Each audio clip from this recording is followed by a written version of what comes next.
Everyone, it's 8:30 in the morning, so if everyone would gather their coffee, their seat, their organization, so we can get going and get this meeting on the books, as they say.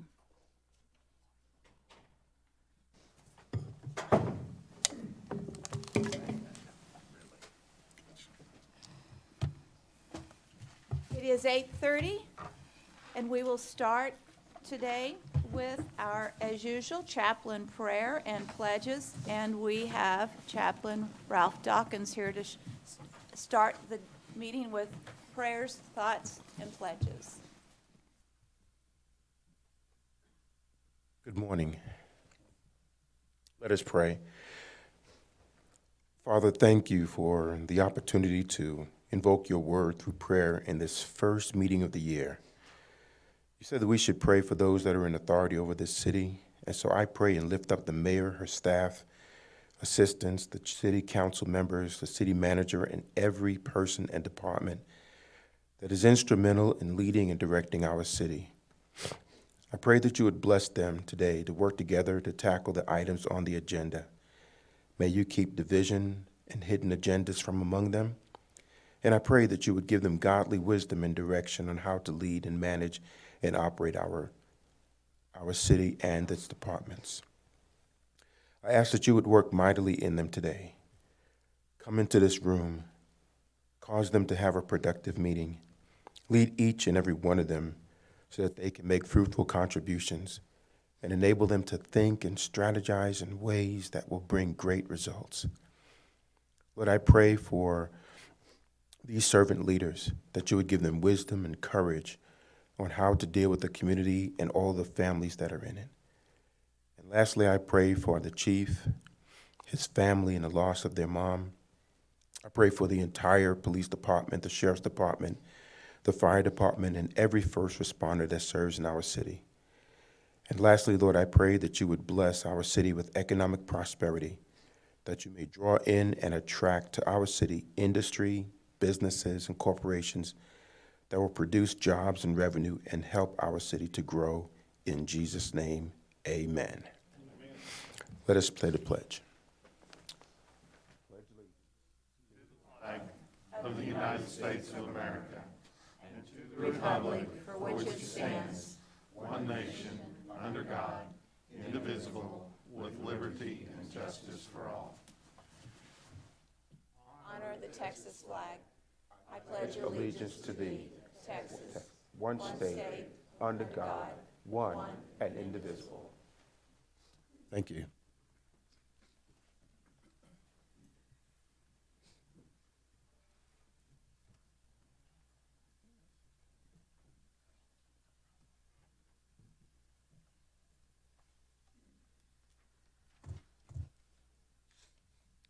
We just have one proclamation this morning, and I know there's folks in the audience that are here to receive it, so those with the Railroad Museum, if you'd please come forward.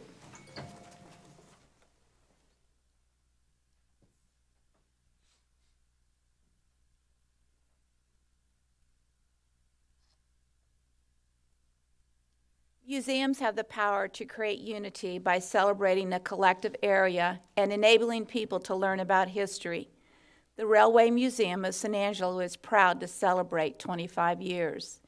In 1991, a group of dedicated individuals protected the historic Orient Santa Fe Depot from demolition and rehabilitated the depot to store railroad history artifacts for public viewing.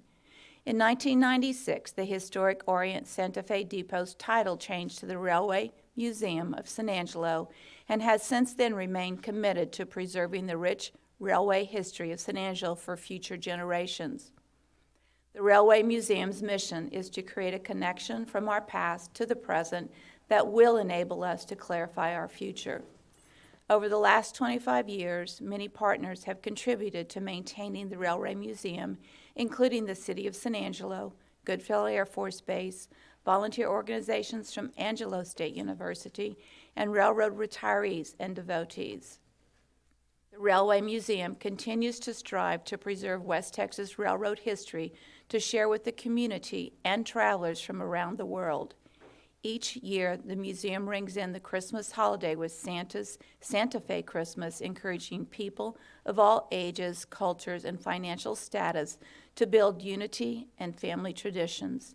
Therefore, I, Brenda Gunter, Mayor of the City of San Angelo, Texas, do hereby proclaim the year of 2022 as, quote, the 25th anniversary of the Railway Museum of San Angelo, and encourage all citizens to learn about and embrace the rich railroad history here in our community.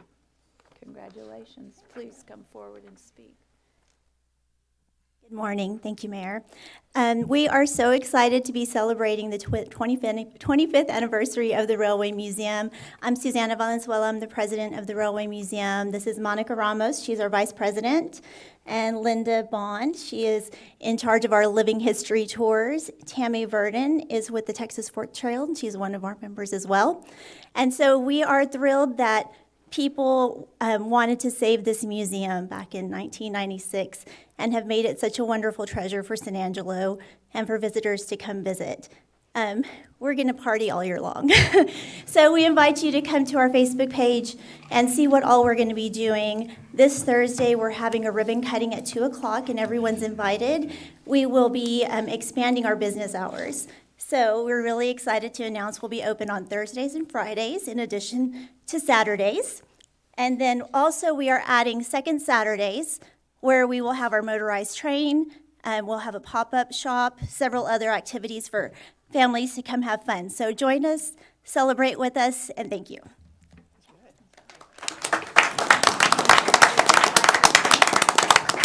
All right, well, let's go forward and let's have a picture.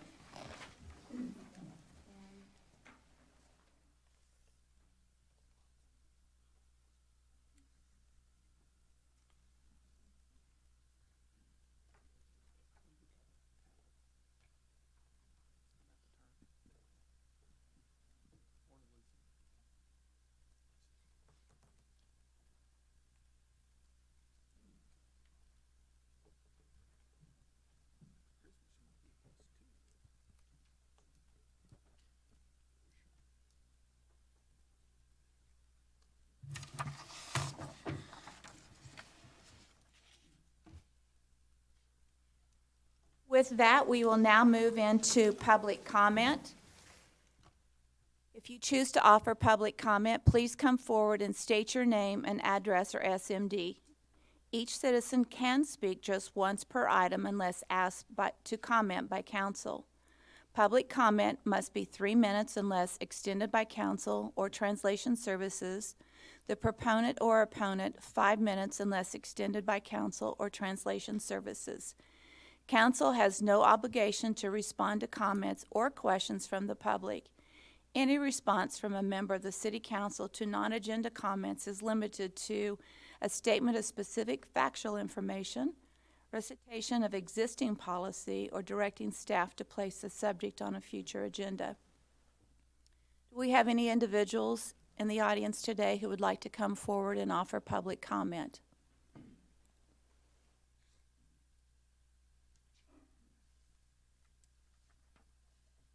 Good morning, Council. Anna Bartosh, Single Member District 1. My question, I don't know, I've missed a few meetings, so I'm not real sure where the sidewalk issue stands. I just want to express my opposition to it as someone who has been in a wheelchair, in a walker, so I've had trouble in the past walking, and stumbling is certainly a concern for people that are ambulatory challenged, I guess. So on the sidewalk issue, if you put sidewalks in, whose job is it to maintain them? You plant trees in your yard, the trees have roots, they grow, they dislodge the concrete that is laid down, so therefore it's uneven. It could also be the sidewalk, or as in Alaska's case, the bridge to nowhere. If one place has it and the next doesn't, it starts, it ends. I'm not sure where all the discussion on this is, so that's just my comment. Thank you. Thank you, Anna, and Happy New Year. Would anyone else like to come forward and offer public comment? I would like to offer some public comment if I could, please. Certainly with every new year, I think it gives us an opportunity to relook at and reevaluate where we've been, where we're going. I so thank Pastor Dawkins for his comments and his prayers today, because I think they were very valid and on target in terms of us as a community and citizens in the city of San Angelo. I truly believe that the best investment that we can make is to invest back into our community and our citizens. We need to use our votes, our leadership, to ensure the most efficient, effective government for our citizens. I want to make sure we continue to use all available resources to maximize our assets, add value to the lives of our citizens, and support the areas of opportunity that ensure San Angelo will maintain its place of choice. New ideas, challenging old concepts with old ideas, that's the way it's always been. We've got to stop. That's the way it's always been. We've got to think outside the box and understand that we here in San Angelo are a small dot on the map. And what we need to do is to make sure that that small dot is an important dot in the map of the state of Texas. Making our citizens' lives better is important by providing more forward-thinking concepts. San Angelo is a unique community that surprises most visitors. We must continue to find and invest in our city, our citizens. We must continue to use our resources to invest back into our community. Our best bet is to invest in San Angelo for San Angeloans. As someone has said, the only constant is change. And I ask that you share with us, communicate to us, relay your ideas, your thoughts, and your commitment to this city, because we need all of you on board with what we want to do to make sure this city is a successful city. We are getting outnumbered and outplayed on a daily basis by the larger metropolitan areas, and although none of us want us to be a large metropolitan area, we do want to have the best possible community for our citizens. And that means stepping forward, taking some risks, going outside the square box, and thinking about things that will make us a unique city and things that will continue to make us the best city in West Texas possible.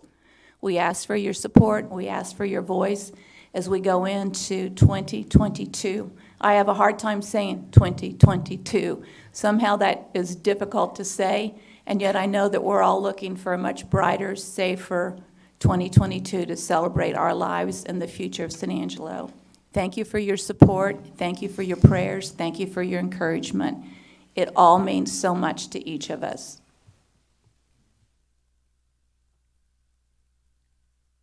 We will move into the consent agenda, and I will start by asking any members of our city council if they would choose to pull anything from the consent agenda, and I will start with Larry Miller. No, ma'am. Lucy Gonzalez. Item G. Item G will be pulled. Harry. No, ma'am. Tom. No, ma'am. Tommy. No, ma'am. With that, may I have a motion for approval of the consent agenda with the exception of item G? So move. So moved by Harry. Second. Seconded by Tom. Any public comment in regards to our consent agenda today? With none, we'll take a vote. All of those in favor of passing the consent agenda with the exception of item G, say aye. Aye. Motion consent agenda passes. We will go to item G. Consider authorizing and executing the Low-Income Household Water Assistance Program, which is LIHWAP, which is Water Provider Agreement administered by Concho Valley Community Action Agency, CVCAA, and authorizing the city manager to negotiate and execute all related documents. Allison, you're here. Thank you. Morning. Is there a specific question, or would you like me to go over the agenda item? Allison, what I wanted you to do, is to go through it so the constituents would know what it's about and what is available to them. Okay, I'll briefly go over our portion as a city, and then we do have Concho Valley Community Action Agency here that can also provide a little bit more detail about the program. So this is to provide water or assistance to the utility bill to help pay water, sewer, stormwater fees. This does not cover trash services. That is a part of the program as stipulated. And all the funding, none of the funding comes from the city of San Angelo. This funding is all coming from the U.S. Department of Health and Human Services. It's distributed down to the states and then into the administering agencies. And Concho Valley Community Action Agency is our administering agent.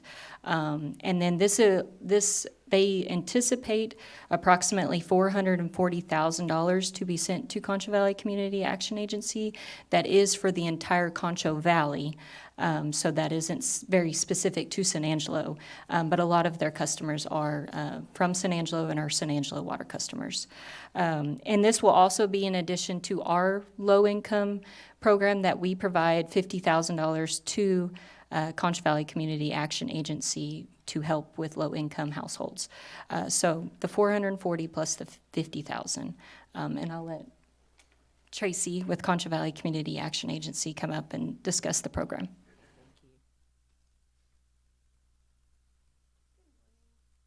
Tracy Deshawn, the Community Programs Director at Concho Valley Community Action Agency. And I have Sarah Negavetich with me. She's one of our staff members. So this program is new for us. In the last year or two, we've been hearing it was coming, and finally we will be getting our contracts any day now. So we're very excited about this. We've already had some of the rural water companies sign the agreement. We are going to be able to pay like disconnects for customers, low-income customers who are already disconnected. So they could have been disconnected for 6 months to a year, and as long as they qualify for the program, we will actually be allowed to pay fees in order to get their services restored. So we're very excited about that because we don't have any other programs right now that allow us to pay all of those fees to get customers' water restored. When does this program start? As soon as we get the contract. Okay, so it hasn't gone through yet then. Right. Okay. The other question that I had is, did we use all the money that we had from last year? Yes. Entire amount, okay. And the criteria is still the same, more or less? It's going to be the same income level, yes. Okay, thank you so much. Yes, ma'am. I moved, oh. Larry, go ahead. In the interest of the word getting out on this, I'm curious if you could tell us what the qualifications are for people to apply for this. So they can apply through our agency. We have a couple different programs there. They just fill out our utility assistance application, notate that they need help with their water services, and they have to be under 150% of the federal poverty level in order to qualify for the program. Just repeat where your offices are in the lower level, the Cactus Hotel. We are in the correct? basement of the Cactus Hotel, and we are at 36 East Twoig, Suite B2, so they can come down the stairs on the Twoig side, and they can get an application from our staff. We're actually starting to take drop-off applications tomorrow, so. And a telephone number that they might reach you. It's 325-653-2411. Thank you. I move to approve as presented. Is there a second, please? A second by Tommy. Any public comment concerning this item? With none, we'll take a vote. All in favor, say aye. Aye. Motion passes 6-0. With that, we will move into the regular agenda. We will start with regular agenda. Comments regarding items on the regular agenda may be made by the public when each item is discussed as outlined above. Applicants, proponents, and appellants are exempt from the time limit above and instead must limit their remarks to less than 5 minutes. Item A is a presentation of the Historic Resources Survey of Downtown San Angelo funded through a Texas Historic Commission grant, and we have John James presenting today. Thank you. John James, Director of Planning and Development Services. You may recall, it's been a couple of years ago now, we came to you asking to apply for a grant from the Texas Historic Commission to do a downtown historic resources survey. And this is a brief overview of the results of that. This was back in September 2020. And again, we worked with the consulting firm and the Texas Historic Commission. They came, visited, surveyed every single building, took pictures, did historic research on all of the buildings. including old buildings and new buildings. Basically, you'll see on the map every single building within the boundary of the survey area. They took a look at and created basically a one-page summary of each building. In your packet was the executive summary of that report. However, on the city's website, we have available the full report that includes, I think it's 300 or 400 pages, because like I said, it includes a full page on every single building within the downtown. I should note this is a survey of properties. It does not change any regulations, create any regulations, or anything like that. The total of 390, they call them cultural resources, basically buildings for the most part within the area. They also identified any properties that are eligible for inclusion in the National Register of Historic Places. Some of those already are on the National Register, most aren't, but they did review each building to see if it did meet the eligibility for that.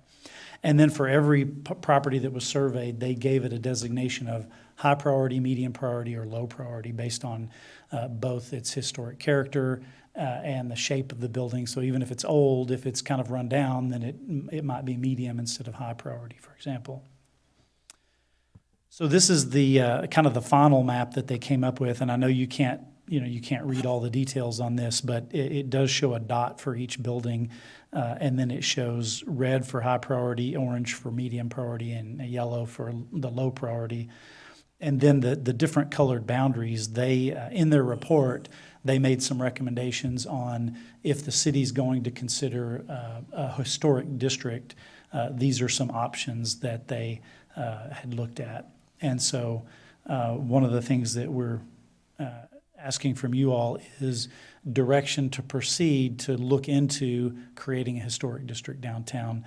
That's one of the recommendations of the report. It's one of the reasons we started this in the first place. The step one was the survey. Step two was looking at a historic district. And so basically, again, you're not really making any decisions today except if you're willing to ask staff to take this to the Design and Historic Review Commission and start the ball rolling on a public input process to consider a historic district. At the end of that process, the DHRC, the Planning Commission, and then ultimately you all would decide if we want a district, if so, what the boundaries should be. So again, basically this is the report from the consultant and their recommendation to consider a historic district. With that, I'd be happy to answer any questions. Does council have any questions for John? I have some comments to make. And number one is I am in very strong support of us moving forward with this proposal. One of the greatest assets we have as a community is our historic district. As you know, and as you hear and you read on a daily basis about businesses closing in San Angelo, they're generally the big chains. And what continues to make us a viable community is our historic district. Having a business in the downtown area on a regular basis, we hear comments about how great our downtown is. Working with other mayors in other cities, they comment regularly on, we wish we would have preserved our historic buildings. We've lost them, you can't get them back. We lost our downtown. You can't recreate 1884 once it's torn back down. And so I think we as a city need to make a high priority in terms of protecting our downtown, of creating a historic district. If we don't do it, we will have made the biggest mistake as a council for not protecting something that is what makes San Angelo the city that it is. And so I'm going to encourage strong support for this and ask that we move forward as fast and quick as we can so that we don't lose more buildings, so that more of our history doesn't get torn down and thrown down and lose what we do have. It's really, we're at a point in this city where I think it is, I say it again, high priority to do this. Do we need a motion? What do we need? I don't think it takes a vote, but just general direction from the council. So without any opposition, we'll proceed. Okay, thank you.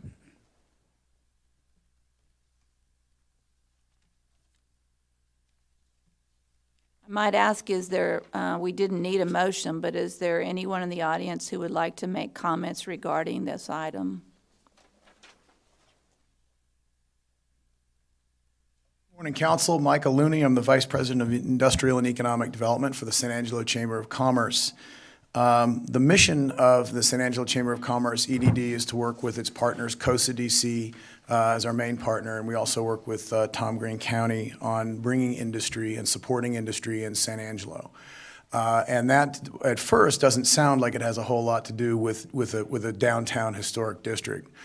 But it is very important for the public to know that the heart and soul of our community, the arts, the culture, the restaurants, the downtown urban infill living is a huge component in our industrial development program. And that sounds kind of antithetical, because you think, well, we're just looking at greenfield sites with power and water and gas and workforce deployment capabilities.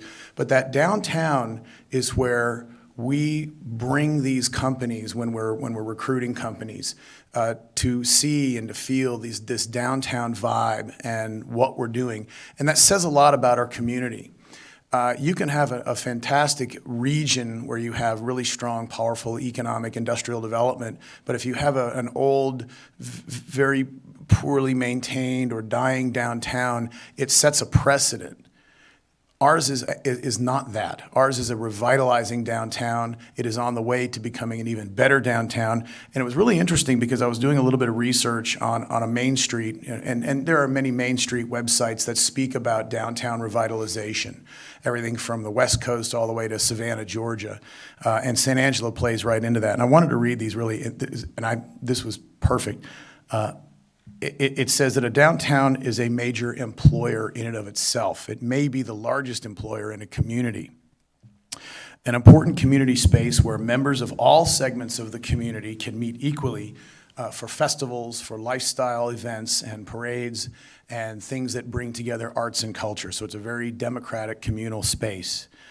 It is where the community's arts and culture thrives, which ours does. A tourist attraction, and is the location of a community's unique business and unique buildings, historic buildings. It is the heart of the community and the site of local government and the arts. And here's the last one, which I thought was very appropriate to what I'm talking about today. An important factor for industrial and commercial developers and professional recruitment. That is from the Main Street site. So they even recognize at a national level and in Canada that the downtown is an attractant, it is a magnet to recruiting industry.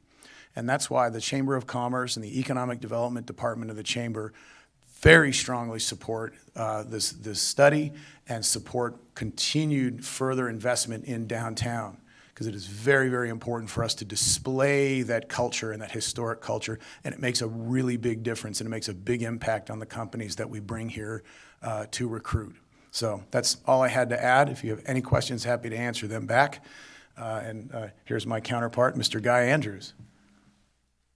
Thank you, Michael. Guy Andrews, Director of Economic Development, City of San Angelo Development Corporation. I just wanted to come up and stand in unity. Michael has very well articulated our position in regard to that. We've always been about creating a sense of place, and the downtown historical district is definitely part of creating that place. So I just wanted to express our solidarity in working together as a unit to support the downtown historical district. Thank you.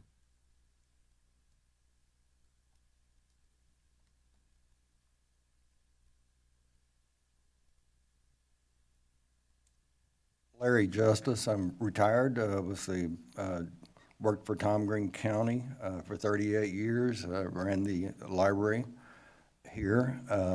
Right now, I am the chair of the Downtown Association, so I'm speaking in support of the historical district. As you know, I was fortunate enough. Well, when I moved here in 1976, downtown, you'd come downtown on a Saturday. You could not find a parking place. You would drive in circles around the block. Those of you who were here then remember that, remember those times. And of course the mall came in, the buildings moved from downtown out to the mall. Our downtown became very empty for a number of years, really no activity downtown. I was fortunate enough to be involved with a project, a community-driven project that wanted to save one of the downtown buildings, and that was the old Hemp Hill Wells building. Now, while that building was not historic in a sense, it was very iconic to this community. And we were fortunate enough to be able to go through a community-driven project to repurpose that building into what it is now, which is the Stevens Central Library, Tom Green County. You've seen now that corner, which was empty for many years, is now packed with cars. But not only there, the rest of downtown as well. We've seen a real revitalization going on with the downtown, something that has been very dramatic and very exciting to watch. I am in support, and downtown San Angelo is in support of this historical district. We need to save our rich history of downtown and do everything we can in doing that to encourage economic development. That encourages businesses. We've seen what's happening right now with the streetscape redesign, the entryway, the lighting that we're doing downtown. All of these things and work together to create a environment downtown that I believe attracts people down, and that attracts businesses down. So we are in support, and thank you. Thank you, Larry.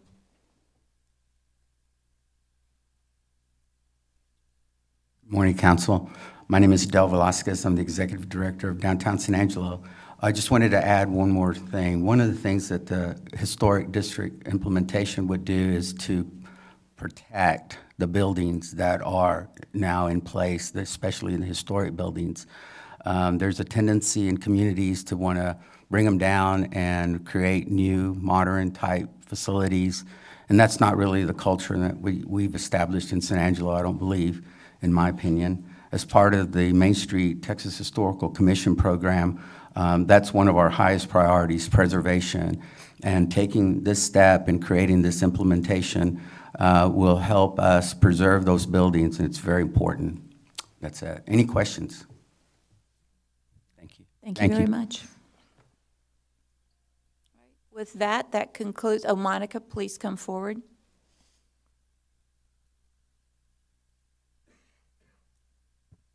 Good morning, Mayor. Good morning, Council. Monica Ramos. I'm the Assistant Director of Downtown San Angelo. The Historic District is meant to protect our community's heritage. It is so important that we use this as an educational tool of our story, our history, our culture, and be able to share what paved the way for our success. It will also help spur tourism, as it will create public appeal and create an inviting spot for tourists to come and visit San Angelo and visit downtown. It generates new investment in otherwise unfavored areas. Our downtown is highly favorable right now.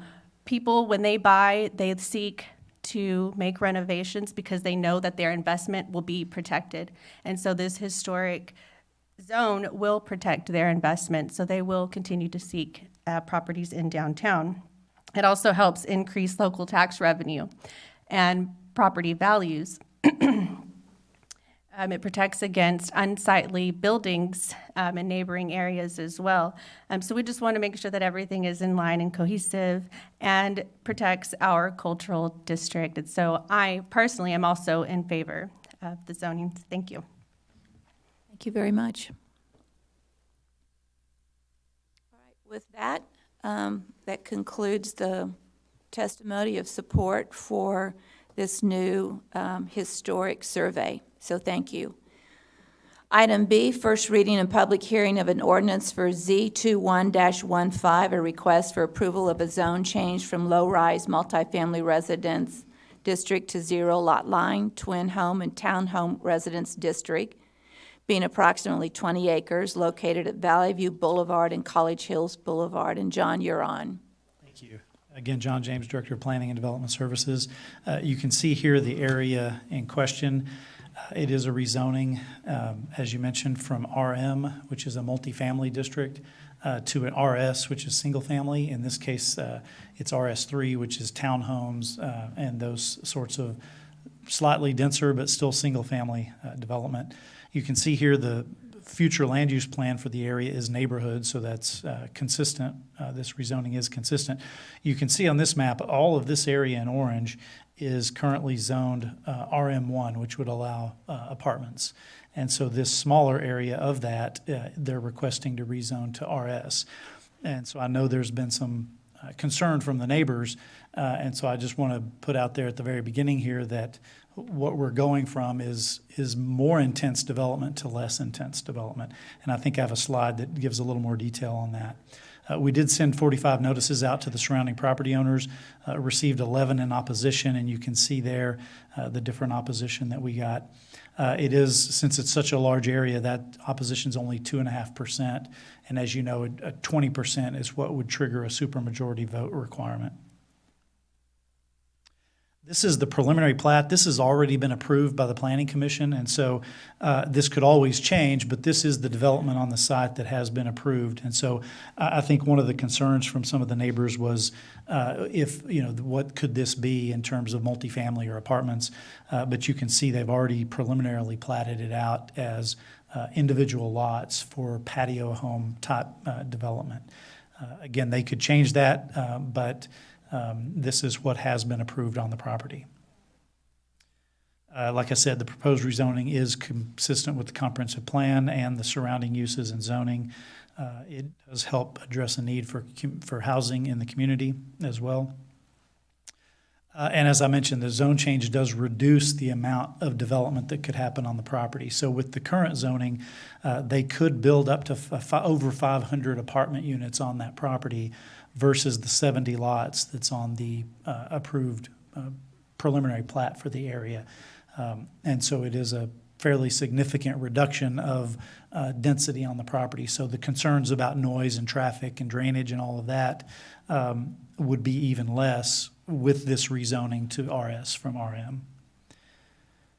Staff does recommend approval, as did the Planning Commission unanimously back in November. With that, I'd be happy to answer any questions. Are there questions for John James on this item? With none, do I have a motion for approval? I move Tom approval, is making Mayor. a motion for approval. May I have a second? Second. Second by Tom. Any public comment? No public comment. We'll take a vote. All in favor, say aye. Aye. Motion passes 6-0. We will move on to item C, which is the first reading and public hearing of an ordinance amending Chapter 8, offenses and nuisance. I'll get it out.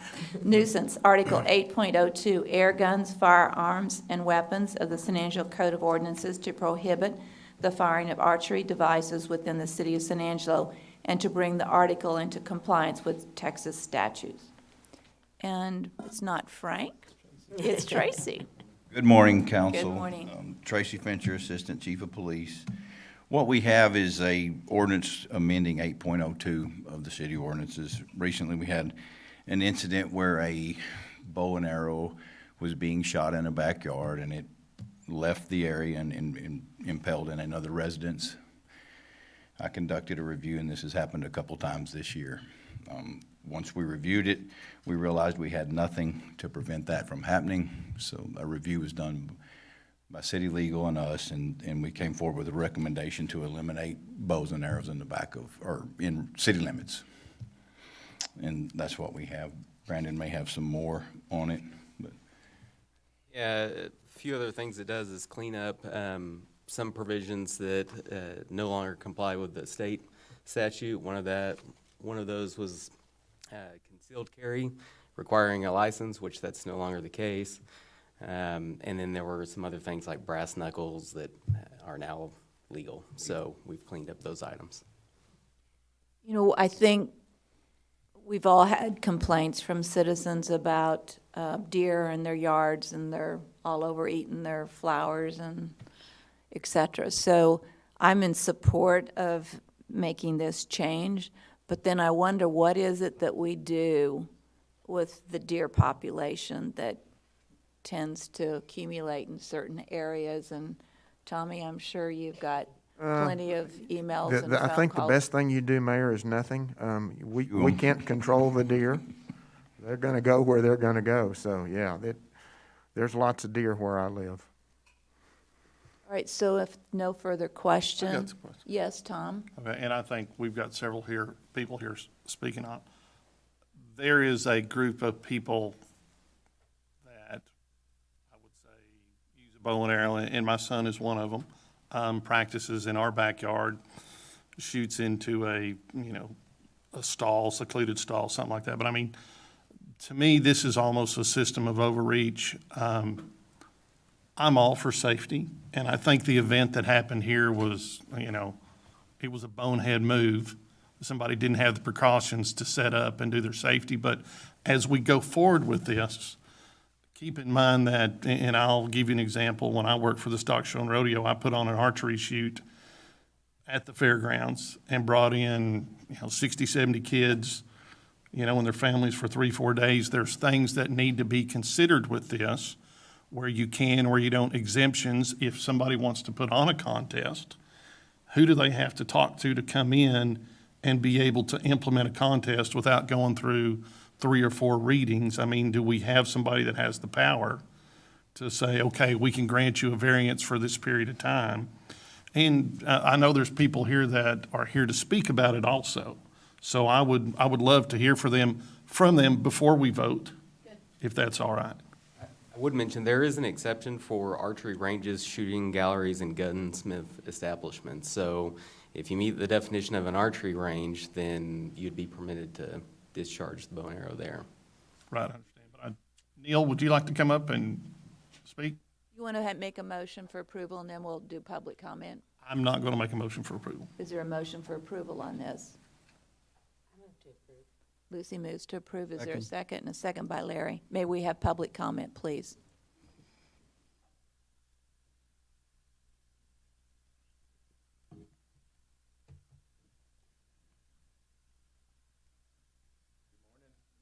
I'm Neil Grant with the Outdoorsman, and in regards to the incident that brought this to account, thankfully nobody was injured. That mistakes happen, and I think by and large, the people that shoot archery are overly cautious and responsible, but sometimes things happen. And the tendency, it seems like, in our culture today is to often overreact to a situation because, what if something happens? This may happen. Well, let's take baseball. I mean, how many kids play baseball in the front yard? How many windows get knocked out, broken by a ball going through? We don't react in that way when it comes to something like that.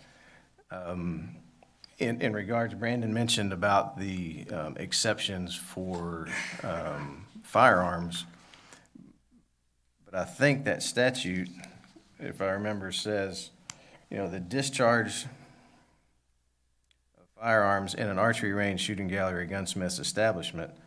So maybe that would apply to us, hopefully. I don't know, because we have a range at the Outdoorsman that's downstairs in the basement. But by and large, people are very responsible in shooting their bows, and the requirement of at least 10 acres, as you have written here, there's a lot of very safe places to shoot their bow and to practice outdoors in far less acreage. What is behind, is it just a field behind there? It's a 1 acre lot or 2 acre lot or a half acre lot, but behind them is nothing. And yet that would prevent, the way it's written here, would prevent people that live in a very, in an environment that has lots of safe opportunity to shoot. It would prevent them from doing so. And so then how do you go about trying to, allow people to shoot in those situations that now you're going to make people, now it's illegal for them to do something that's a pastime that they enjoy, and there's not really a place there's a lot of bow hunters in this part of the world, and there's not a place for them to go shoot. There has been a Concho Valley Archery Association out by the lake, but that's just kind of been, not many people are involved, and they have to pay to do that. Where in their backyard, 99.99% of the time, it's a very, very safe activity.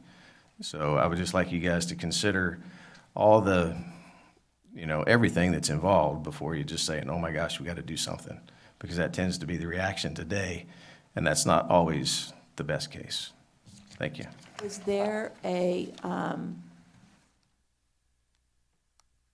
bow and arrow?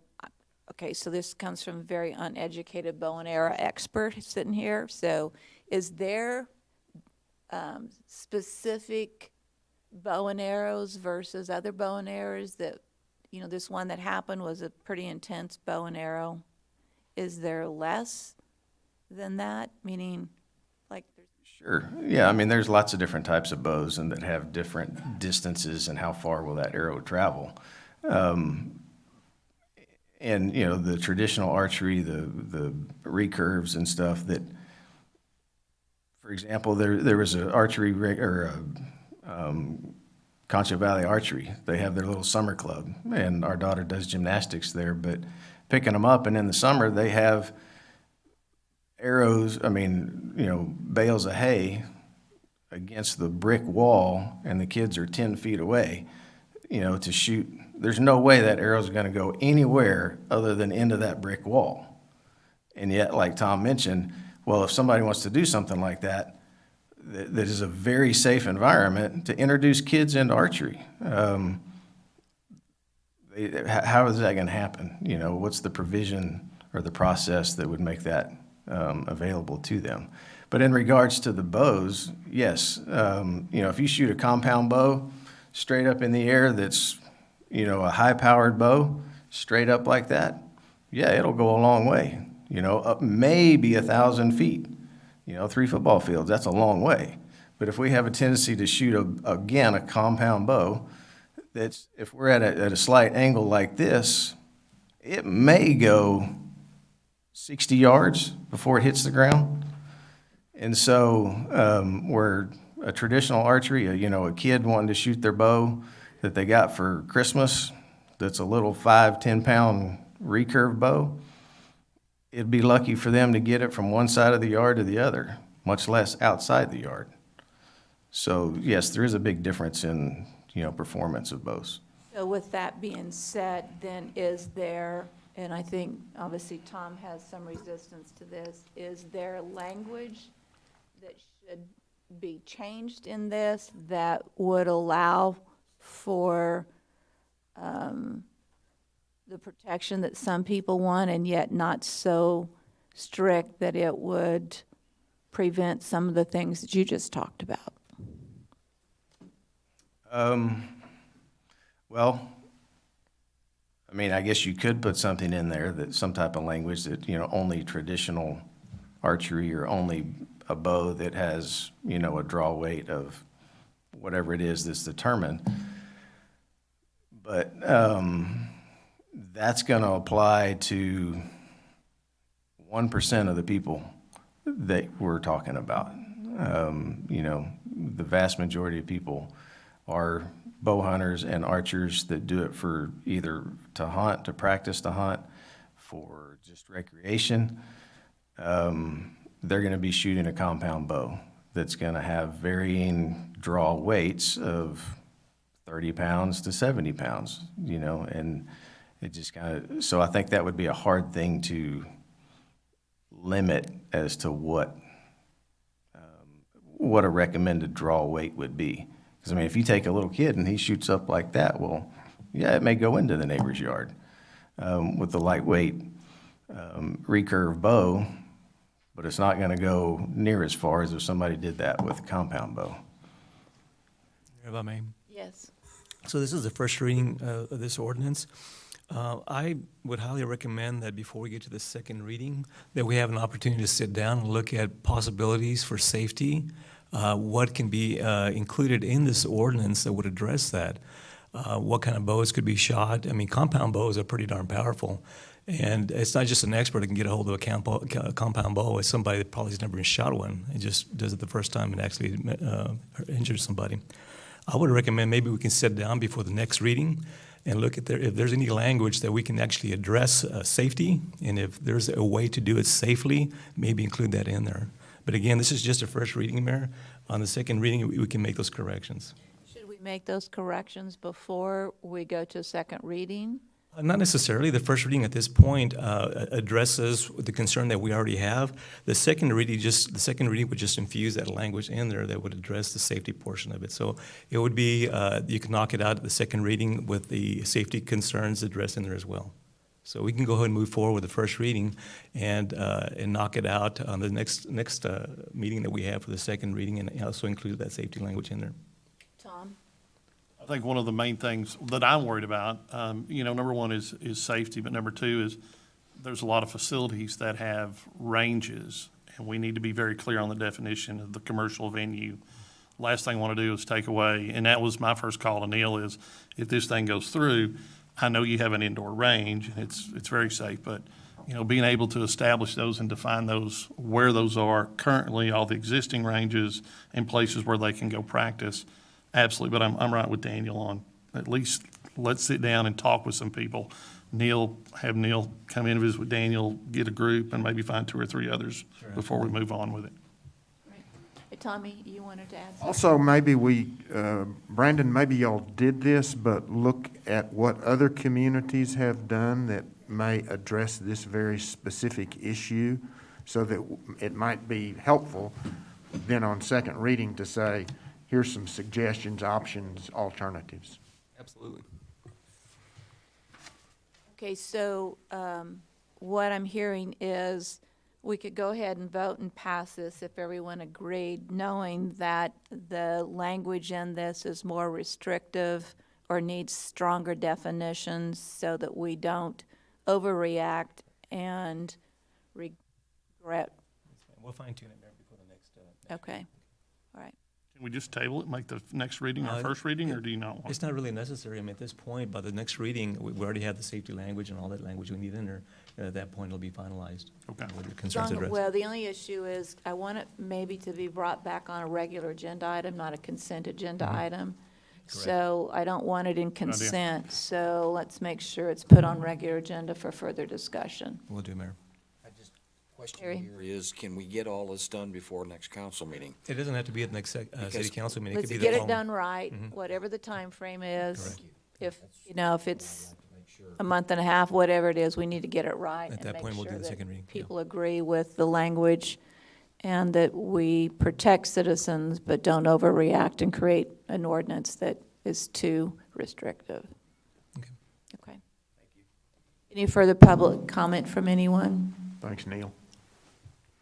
Okay, with none, may I have a motion to approve this? We have a motion, we have a second, we've had some public comment, we'll take a vote. All in favor, say aye. Aye. Any opposed? Aye. Okay, so it's 4-2. Okay, motion passes. With that, it completes our regular agenda. We will now move into closed session, of which there is none. So we'll move into follow-up and administrative issues. A, consider items discussed in executive session, which there are none, and then announcements and consideration of future agenda items. Obviously, this item that we just discussed will be a future agenda item. And with that, may I have a motion for adjournment? So moved. Any objections? With none, it concludes this meeting at 9:24 a.m. on January the 4th. Thank you all for being here.